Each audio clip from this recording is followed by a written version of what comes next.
Enquanto nós louvávamos ao Senhor com esse bonito conjunto, né? Louvado seja Deus pela vida dos irmãos, Guilherme na liderança. Lembrava-me nos meses tristes, quando estávamos impossibilitados de vir à casa do Senhor. A nossa tristeza de não podermos vir para a igreja, estar com os nossos irmãos. Aquela indefinição dos primeiros meses da pandemia. E o sentimento do nosso coração era do Salmo 137, né? Quando o salmista distante de Jerusalém, às margens dos rios da Babilônia, nos assentávamos e chorávamos nos lembrando de Sião. Foi um dos salmos meus do tempo da pandemia. E os salmos foram, assim, o instrumento que Deus utilizou na minha vida para minimizar o sofrimento naqueles dias tão terríveis, né? E hoje, mais uma vez, nós vamos nos valer da sabedoria dos salmos para sermos edificados. Eu gostaria que nós prestássemos atenção na leitura do Salmo 119, versículos 25 a 32. Nós estamos pregando essa série de mensagens fundamentadas no Salmo 119, um texto pequeno, serão poucas mensagens, certo, reverendo? Uma jornada no coração de Deus. Gostaria de ler com vocês, então, Salmo 119, dos versículos 25 a 32, como está projetado aí. Agora estou prostrado no pó. Preserva a minha vida conforme a tua promessa. A ti relatei os meus caminhos e tu me respondeste. Ensina-me os teus decretos. Faze-me discernir o propósito dos teus preceitos. Então meditarei nas tuas maravilhas. A minha alma se consome de tristeza. Fortalece-me conforme a tua promessa. Desvia-me dos caminhos enganosos. Por tua graça, ensina-me a tua lei. Escolhi o caminho da fidelidade. Decidi seguir as tuas ordenanças. Apego-me aos teus testemunhos, ó Senhor. Não permitas que eu fique decepcionado. Corro pelo caminho que os teus mandamentos apontam, pois me deste maior entendimento. Meus irmãos, a primeira afirmação que eu gostaria de fazer para vocês nessa noite é que somente...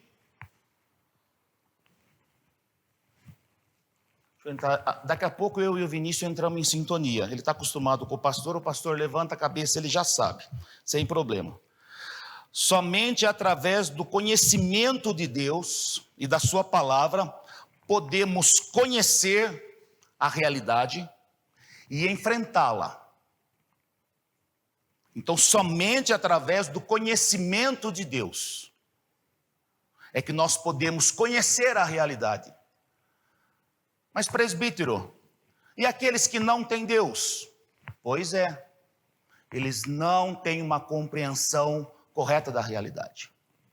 Somente aqueles que são do Senhor, que têm o Deus como Deus das suas vidas, como Jesus como Salvador, que são guiados pelo Espírito Santo, que têm a palavra habitando nos seus corações, pode ter uma percepção, um conhecimento da realidade, perceber a realidade como ela é, de tal sorte que possam enfrentá-la.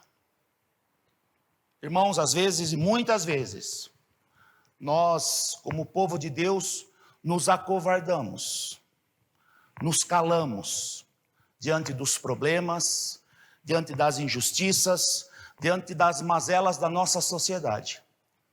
E somente o povo da aliança, somente o povo de Deus, que tem o conhecimento de Deus revelado pelo próprio Deus, pode ter uma palavra do Senhor para orientar a nossa sociedade.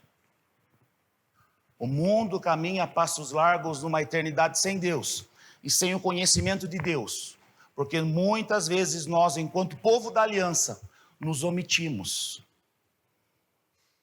Nos omitimos. Por isso que o salmista vai como que apontar para o Senhor e para a sua palavra e trazer, como o pastor disse nessa manhã para nós, a sabedoria necessária para que nós possamos viver de maneira plena o Evangelho do Senhor Jesus. Spurgeon tinha uma afirmação, que um homem mais simples, o homem mais humilde, o homem com menos recursos intelectuais, com a Bíblia no seu coração, é mais sábio que qualquer homem letrado sem a palavra de Deus. Então, meus irmãos, em nome de Jesus, nós, enquanto filhos e filhas de Deus, que temos a palavra de Deus nos guiando, temos sabedoria para aconselhar o nosso mundo. Temos uma palavra de Deus para as pessoas. É pensando nisso que eu gostaria, na minha introdução, de falar que o Salmo 119 é um poema que se alegra no fato de Deus ter se revelado a seu povo. Então, o Salmo 119 é um poema que se alegra no fato de Deus ter feito o quê? Se revelado. Como eu disse na minha fala inicial, irmãos, existem homens inteligentíssimos, homens que têm um conhecimento enorme, mentes brilhantes, pessoas, meus irmãos, que nós, pessoas simples, somos incapazes de compreender o que eles falam e o que eles escrevem. Experimentem, meus irmãos, qualquer dia desses, abrir o prefácio de um livro, por exemplo, de Immanuel Kant. Tentem, por curiosidade. É uma sensação estranha, meus irmãos. A gente lê um parágrafo e não entende nada. E vocês sabem que eu fiz um curso de filosofia. O meu professor pode até ficar bravo comigo de eu dizer isso, mas continuo do mesmo jeito, professor. A gente lê um parágrafo do livro do Kant e não entende nada. Homens que têm uma capacidade de raciocínio, uma inteligência acima do normal, mas que foram incapazes de conhecer Deus. Porque o conhecimento de Deus, ele se dá pela manifestação do Espírito Santo. É o Espírito Santo que dá a cada um de nós a capacidade de compreendermos a Deus. Não é porque somos inteligentes, não é porque somos capazes, não é porque temos uma boa formação acadêmica, não. É o Espírito Santo que age. É o Espírito Santo que opera. É o Espírito Santo que realiza isso. Por isso que a gente vê homens tão capazes no nosso país falando aí na mídia, e todos eles se declaram pessoas que não creem em Deus. Nós, quando falamos do relato da criação, somos taxados como pessoas assim, fraquinhas, ingênuas. É assim que somos tratados. Mas o apóstolo Paulo tem uma palavra para nós nessa questão. 1 Coríntios 1, 27 e 29. Quando eu refletia sobre esse texto, veio essa porção ao meu coração. Mas Deus escolheu as coisas loucas do mundo para envergonhar quem? Os sábios. Porque aos sábios, meus irmãos, é impossível conhecer a Deus. E escolheu as coisas fracas do mundo para envergonhar as fortes. Vocês sabem o que Nietzsche disse sobre o cristianismo e sobre o judaísmo? Nietzsche foi um dos maiores filósofos da história da humanidade. Alguns afirmam que em Nietzsche se encerra a filosofia. Ele foi o último filósofo original. Nietzsche dizia que o judaísmo e o cristianismo inventaram a sua fé para justificar a sua fraqueza. O cristianismo é a manifestação da fraqueza do ser humano. Então, se ele é fraco, ele é oprimido, ele precisa de esperança. Disse Nietzsche, que vocês sabem como ele morreu. Vocês sabem como Nietzsche morreu. Louco no manicômio. Uma das mentes mais capazes que o homem produziu. Repito, experimentem qualquer dia ler um livro do Nietzsche. É um mal-estar na gente, por não entender. Ele escolheu as coisas, por não entendermos, ele escolheu as coisas insignificantes do mundo, as desprezadas e as que nada são. Para quê? Para reduzir a nada as que são. Para reduzir a nada as que são. Para que ninguém se glorie diante dele. Me recordo da expressão cara ao profeta Daniel. Diante do Senhor, qual é a nossa reação? diante do Senhor, a nós compete o corar de vergonha. Onde estão os poderosos deste mundo? Onde estão os poderosos desse mundo? Ele falou, e o salmista sem nome revela intensa devoção pela palavra de Deus. O foco da atenção em todo ele está em Deus. O Salmo 119. Quer pelo discurso direto, quer pelo uso do pronome teu, tuas justas leis, tua palavra, teus mandamentos, o padrão acróstico e a repetitividade das ideias principais podem parecer muito estranho aos leitores ocidentais modernos, mas o poeta usa os característicos da poesia hebraica com grande maestria para expressar sua plena devoção, o quê? A palavra de Deus. Essa palavra nutre sua esperança, mas também forma seu guia para a vida. A palavra que foi revelada nutre a nossa esperança e guia as nossas vidas. Alan Harman comentando o Salmo 119. No Salmo 19, portanto, meus irmãos, a sabedoria bíblica é revelada de maneira magistral pelo salmista, que centraliza seu poema na pessoa de Deus e em sua palavra, os eternos mandamentos de Deus. No texto que lemos, a quarta estrofe de 22 é um profundo lamento do salmista diante de uma situação extremamente difícil. E diante do sofrimento intenso, ele nos ensina lições preciosas de Deus. Que nós possamos nessa noite, meus irmãos, em nome de Jesus, ser guiados pela sabedoria dos salmos através do Santo Espírito. Que nesse hino de louvor a Deus, mesmo diante do sofrimento, o Senhor possa nos fortalecer, edificar, para que nós possamos ser usados por Ele para a glória dEle. Vamos orar mais uma vez? Ó Deus, em nome de Jesus, Tua palavra foi lida, Senhor. Um texto tão significativo para nós, num momento tão agudo da vida do salmista. Mas ele nos ensina, Senhor, que mesmo diante de um sofrimento extremo, os seus olhos estão diante do Senhor. A sua vida está posta diante do Senhor. Porque ele crê no Senhor. Ele crê nos seus mandamentos. E nos convida a nós, hoje, a também crermos em Ti, a confiarmos em Ti, a depositarmos a totalidade da nossa vida e a nossa esperança no Senhor e na Sua palavra. Por isso, ó Deus, eu rogo a Ti que o Senhor nos abençoe. Abençoe a cada um dos meus irmãos e das minhas irmãs, para que nós juntos, como povo da aliança, como igreja do Senhor, possamos ser edificados pela palavra nesta noite fria. Oramos que seja assim, em nome de Jesus, amém.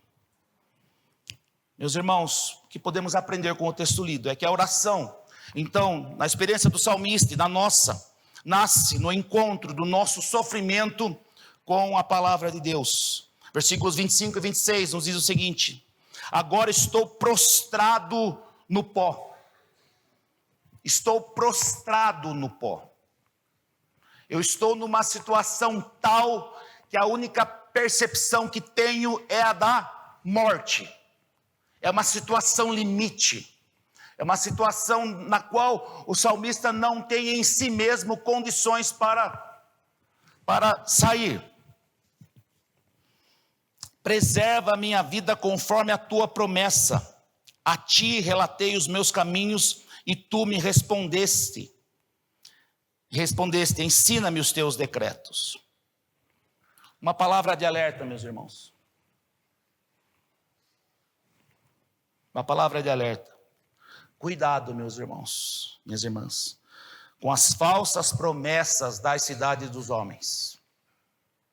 Muitas são as falsas promessas. Aqui faço uma alusão, como sempre faço, à obra A Cidade de Deus, de Santo Agostinho, quando ele compara a cidade celestial e a cidade dos homens. Pois o brilho da luz dessa cidade pode o quê? Cegar os nossos olhos e nos impedir de contemplar o Senhor em meio à angústia. Então, cuidado, meus irmãos. No nosso momento de fragilidade, de fraqueza, de sofrimento, de angústia, muitas são as falsas promessas da cidade dos homens. Muitas são as falsas promessas. Os atalhos. as soluções rápidas. E elas não existem.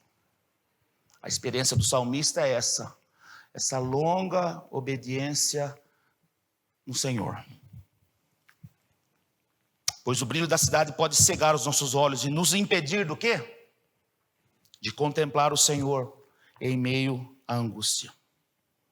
Diante do sofrimento, o que o crente faz? Ele ora. Diante do sofrimento, o crente faz o quê? Ele ora. Porque eu sei em quem eu tenho crido. Eu sei. Por mais aguda que seja a situação, eu sei em quem eu tenho crido.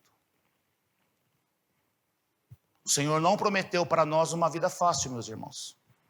Essas são as falsas promessas da cidade dos homens, que infelizmente, para nossa tristeza e o nosso corar de vergonha, muitas vezes têm sido anunciado nos púlpitos de muitas igrejas.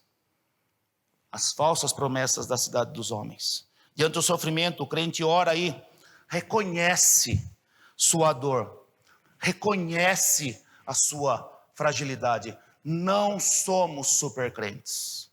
Não somos. Nós temos que reconhecer a nossa dor, reconhecer a nossa fragilidade, reconhecer que dependemos tão somente do Senhor. E o salmista faz isso. Agora estou prostrado no pó.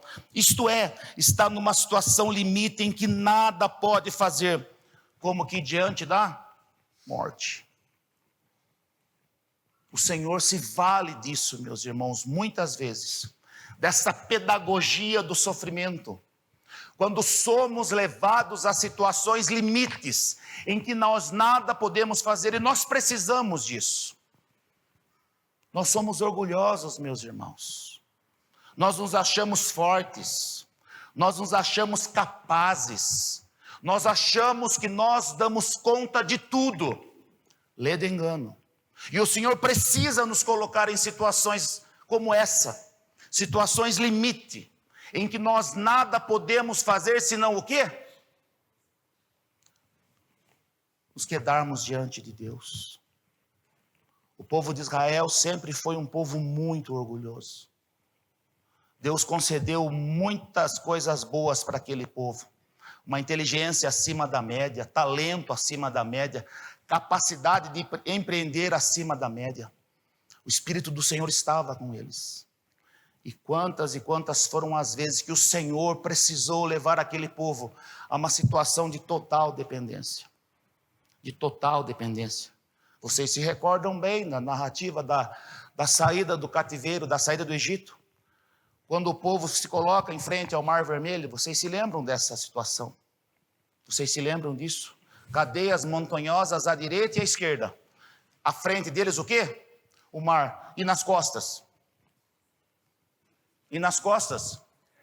O exército de Faraó. Numa situação limite. A palavra que o Senhor Deus deu a Moisés foi: diga ao povo que caminhe. Mas é impossível caminhar no mar, sobre o mar. É mesmo. É mesmo.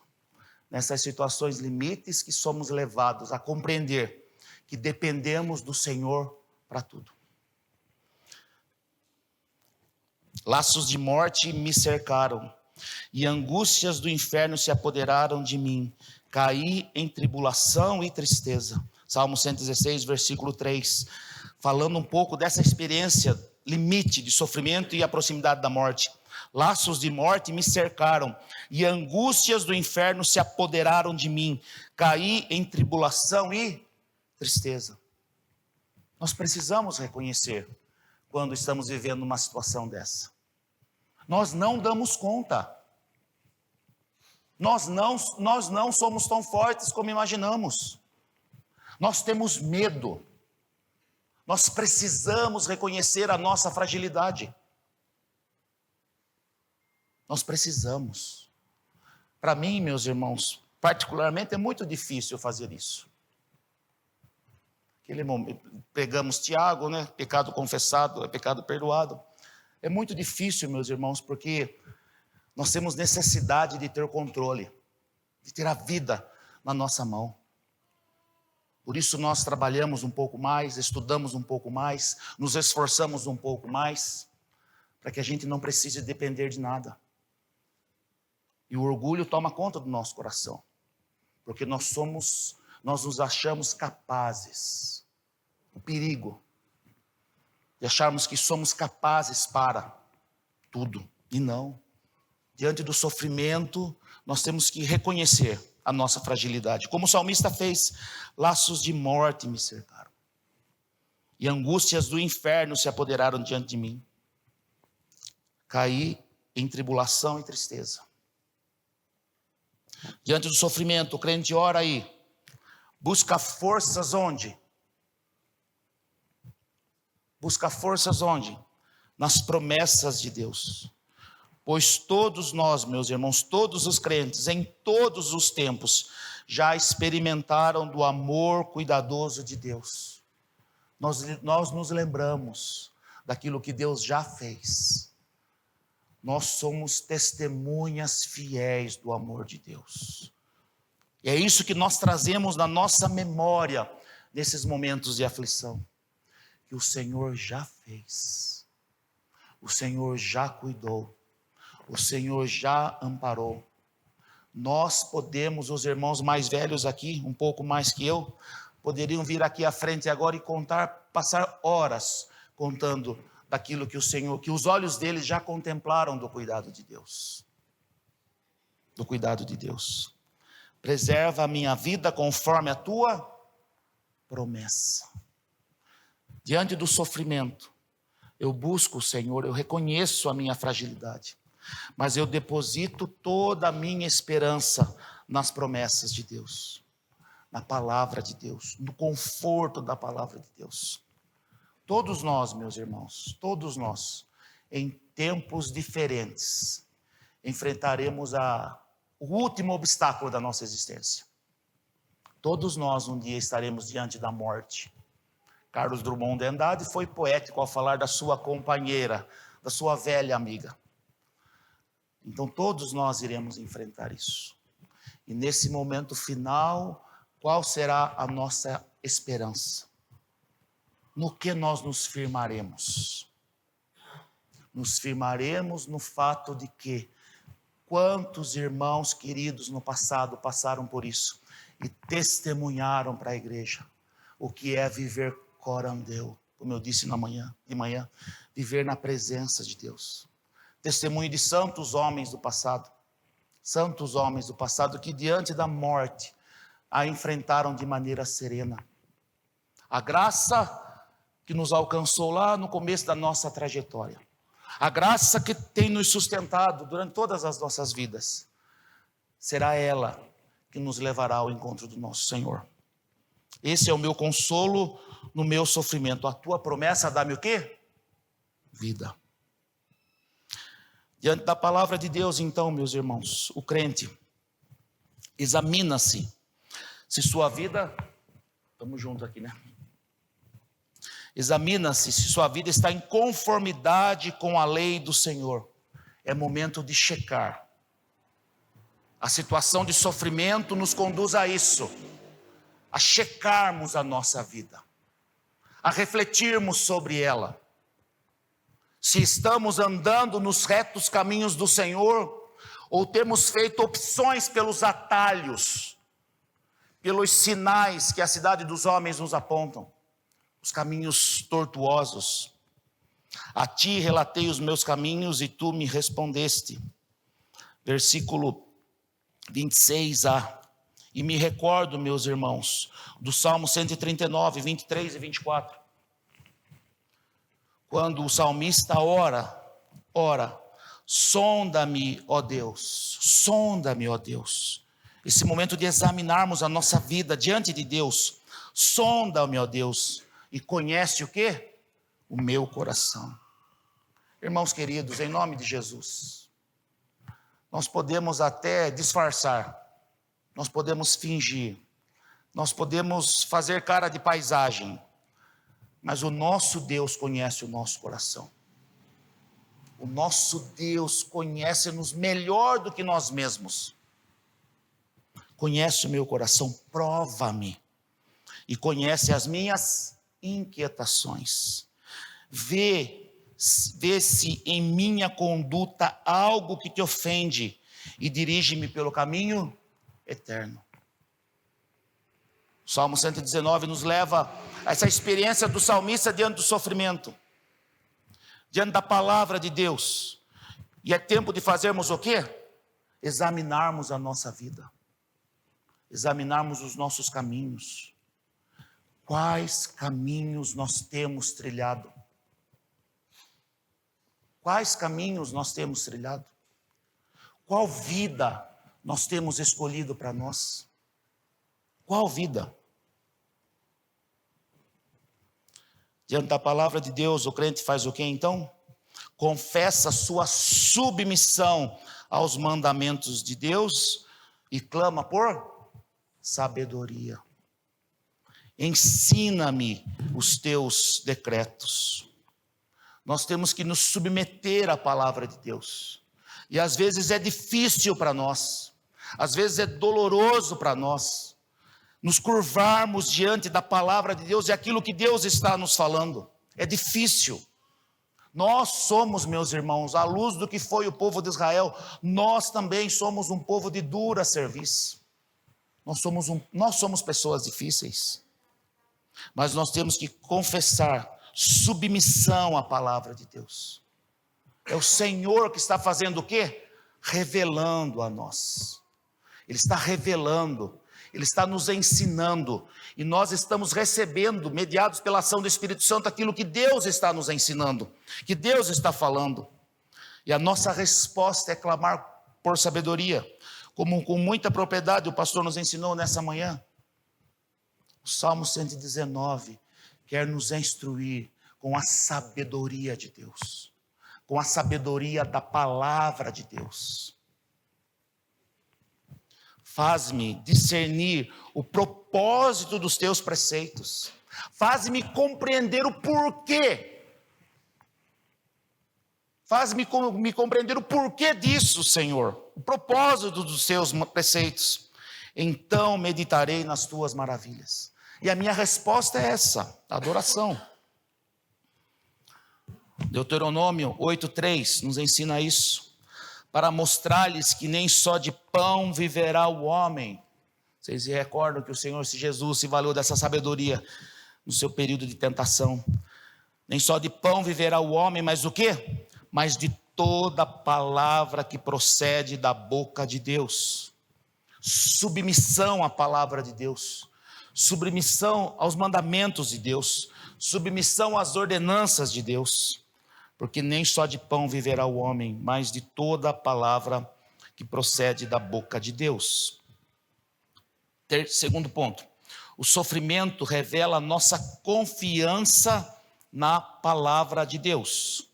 A minha alma se consome de tristeza, fortalece-me conforme a tua promessa, desvia-me dos caminhos enganosos, por tua graça ensina-me a tua lei. Escolhi o caminho da fidelidade, decidi seguir as suas ordenanças. Vou voltar aqui, perdi aqui.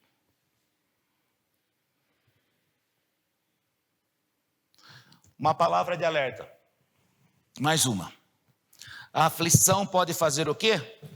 Nos fragilizar de tal forma que somos tentados a buscar alívio e proteção nos caminhos enganosos. Enganosos. Então, uma palavra de alerta.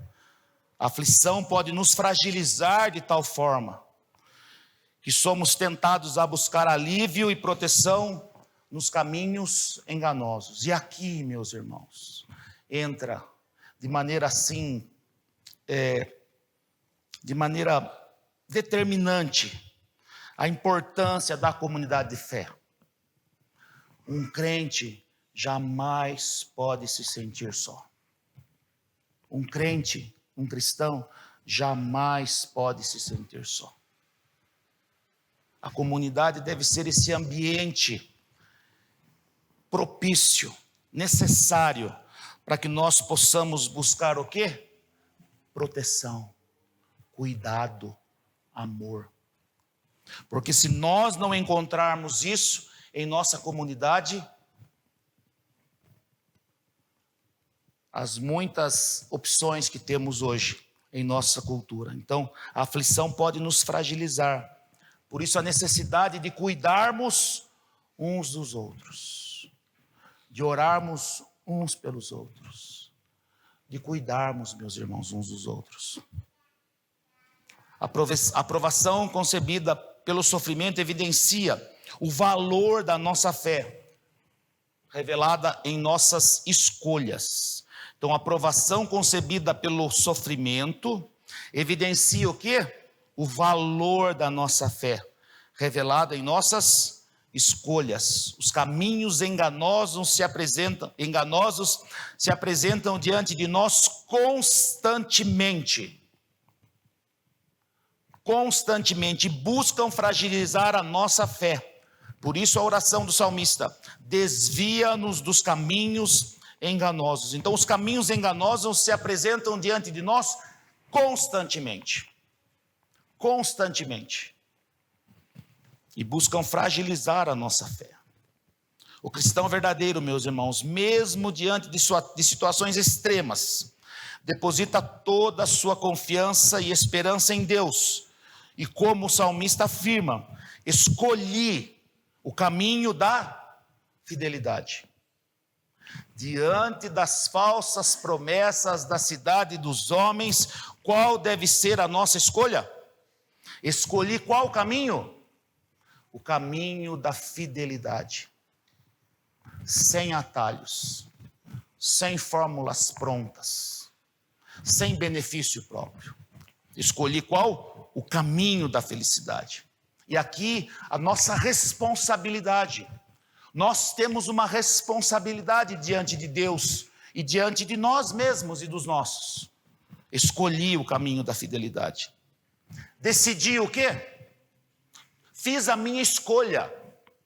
Decidi seguir o quê? As tuas ordenanças. Presbítero, às vezes não dá, sempre dá. Não nos dará vantagem imediata, não. Seguir as ordenanças do Senhor pode nos levar à situação de sofrimento, pode. Mas nós não temos outra opção. Nós não temos outra escolha. Nós não temos, meus irmãos. Nós temos que escolher o caminho da fidelidade e temos que nos decidir seguir as tuas ordenanças. Nós não temos outra escolha. Nós estamos aqui, meus irmãos, hoje estamos nos aproximando aí de agosto, aniversário da igreja presbiteriana, queremos fazer aí as festas, os cultos especiais, mas nós não podemos nos esquecer dos mártires do passado. Pessoas que fizeram a escolha do caminho da fidelidade.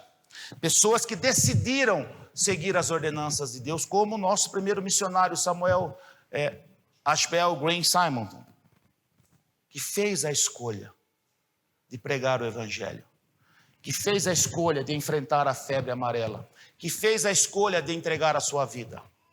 Nós estamos aqui hoje, meus irmãos, porque irmãos do passado fizeram essa escolha. Não tiveram o caminho fácil. Meus irmãos, vocês sabem que Simonton veio de Nova York. Nova York, no século XIX, já era Nova York, meus irmãos. Já era Nova York. Ele poderia muito bem ter pego o navio, voltado para Nova York, deixar o povo aqui, ver o que a praga ia matar, e depois ele voltava. Ele fez isso. E o legado dele está aqui. Então, escolhi qual caminho? Da fidelidade. Decidi seguir as tuas ordenanças.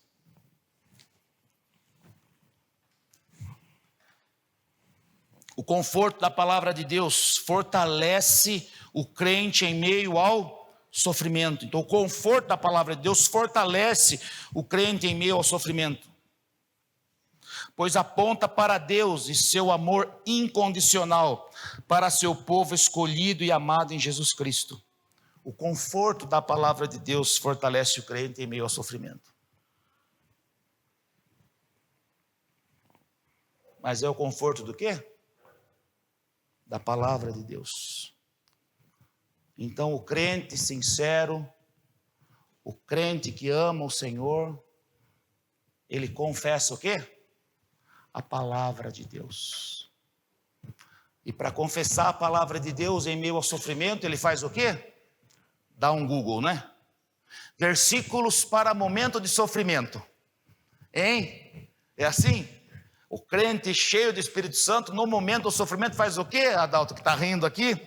Google, versículos bíblicos para momento de dor. Não. O Espírito Santo vai trazendo na nossa mente, tirando do nosso coração a palavra de Deus.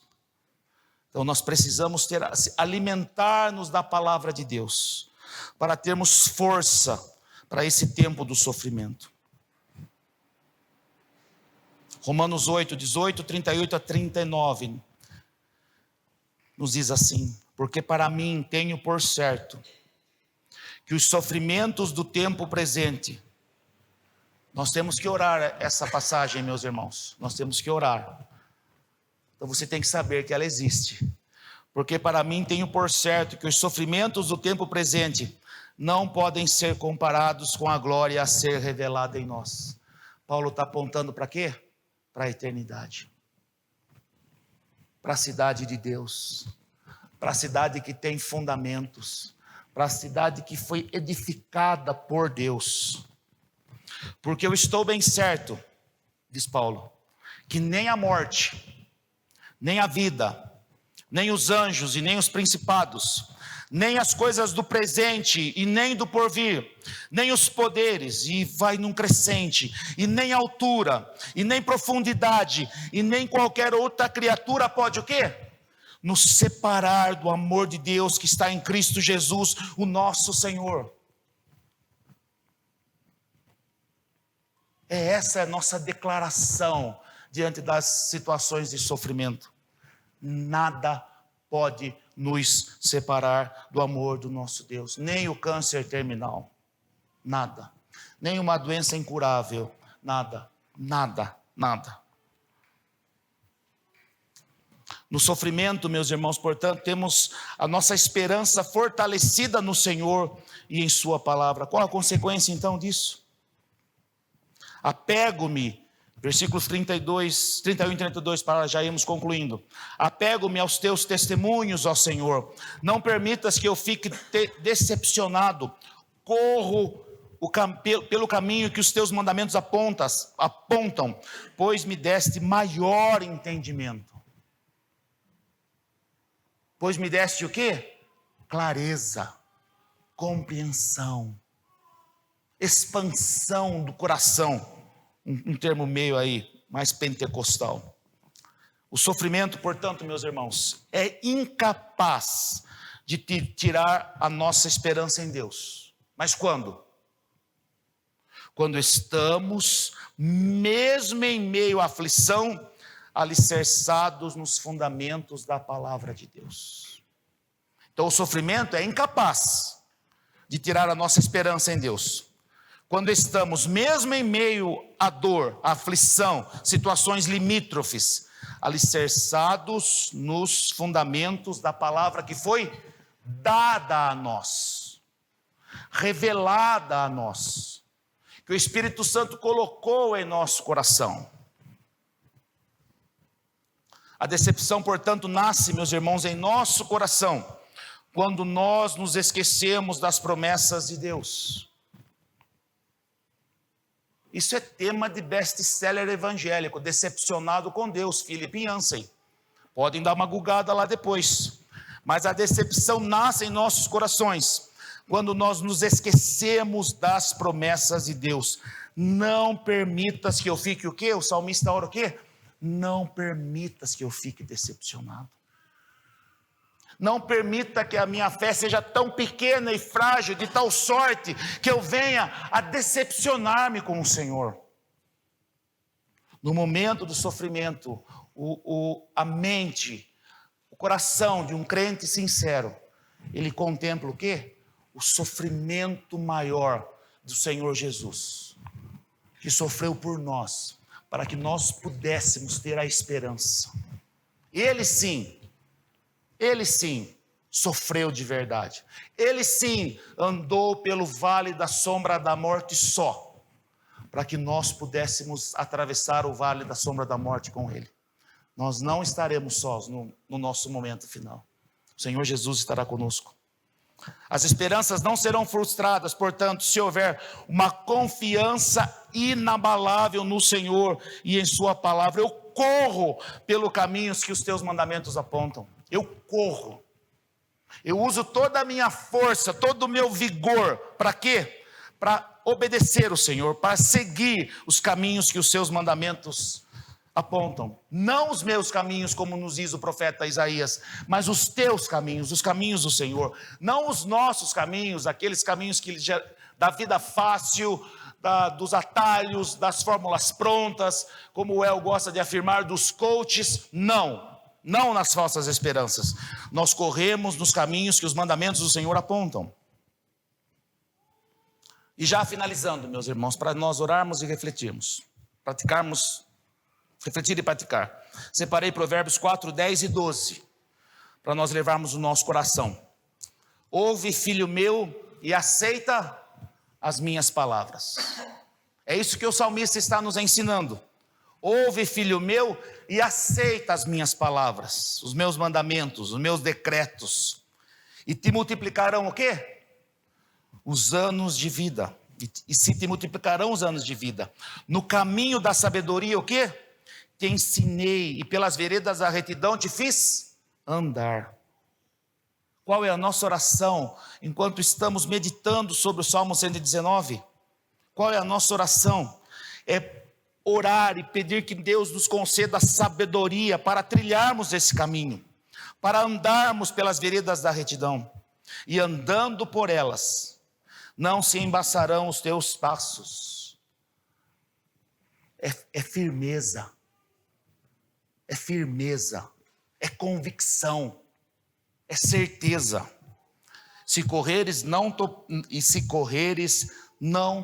tropeçarás, porque quem caminha conosco é o Senhor.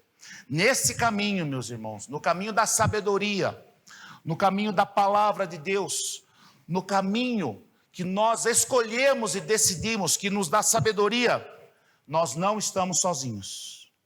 O Senhor está conosco. Quando decidimos por um caminho à parte de Deus, a certeza que nós temos que ter é que estaremos sozinhos.